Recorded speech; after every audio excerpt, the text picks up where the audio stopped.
Dictionnaire de la sagesse antique. A comme autrefois. A comme âge d'or. Nos ancêtres savaient qu'il existe deux manières d'agir sur les hommes. L'une qui les encourage au mal, l'autre qui les arrête dans la voie du crime.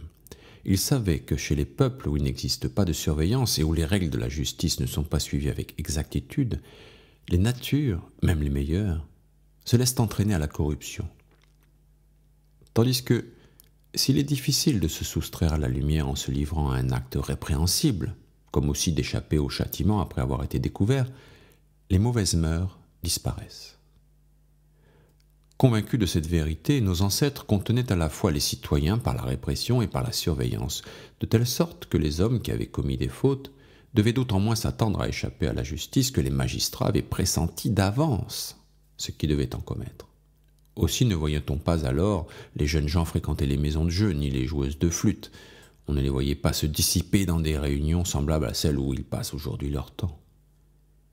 Mais, conservant fidèlement les mœurs au sein desquelles ils avaient été formés, ils témoignaient de l'admiration pour ceux qui se distinguaient sous ce rapport. Ils fuyaient tellement la place publique que, s'il arrivait qu'ils fussent contraints de la traverser, ils le faisaient avec une décence et une modestie remarquables. Contester l'autorité des vieillards, les outrager par des paroles, leur paraissait plus odieux qu'il ne le semble aujourd'hui d'insulter ses parents. Personne, pas même un esclave honnête, n'aurait osé manger ou boire dans une taverne. Tous veillaient à parler avec gravité et non à dire des bouffonneries. Enfin, les hommes d'un esprit souple et léger, les plaisantins habiles à manier le sarcasme que l'on admire tant aujourd'hui, étaient considérés comme des hommes dangereux. Isocrate. Qu'on vivait donc heureux sous le règne de Saturne, avant que la terre s'ouvrît aux longues routes.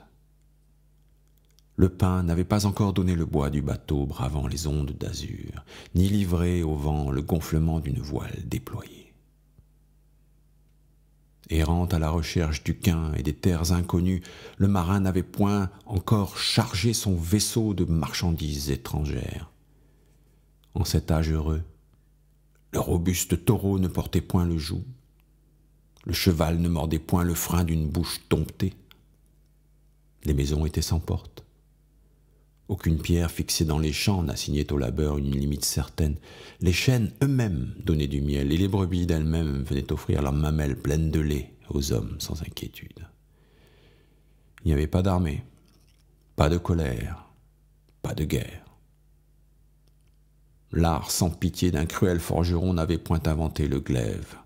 Aujourd'hui, sous l'empire de Jupiter, ce n'est que meurtres et blessures, toujours. Aujourd'hui, c'est la mer.